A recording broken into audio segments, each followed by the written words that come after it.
Avec l'Aquarium de Québec, on avait développé une quête qui servait aux groupes scolaires. Les groupes scolaires viennent en semaine, quand il y a un peu moins de gens dans l'aquarium, puis où est-ce qu'on peut se promener, puis vraiment faire des folies.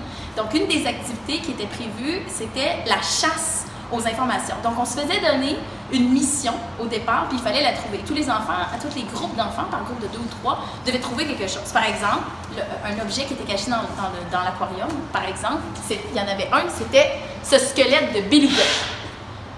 Une fois qu'on l'avait trouvé, il fallait trouver la prochaine mission. Et la prochaine mission, elle était cachée, elle aussi. Donc, il fallait regarder dans l'espace où est-ce qu'il y avait quelque part une pastille cachée. Les téléphones étaient remis aux enfants. Et Gilliane, elle me l'a trouvé. C'était ici. Donc, comment ça marchait? Les enfants, ils mettent leur téléphone et au hasard, ils obtenaient une nouvelle mission qui était un autre objet à trouver. Une fois qu'on a trouvé l'objet et qu'on a répondu aux questions d'apprentissage, on rescannait, il fallait retrouver une autre pastille. Souvent, ils étaient super bien cachés, un peu dans l'ombre, dans des recoins. Avez-vous remarqué, c'est la même couleur que le mur, OK?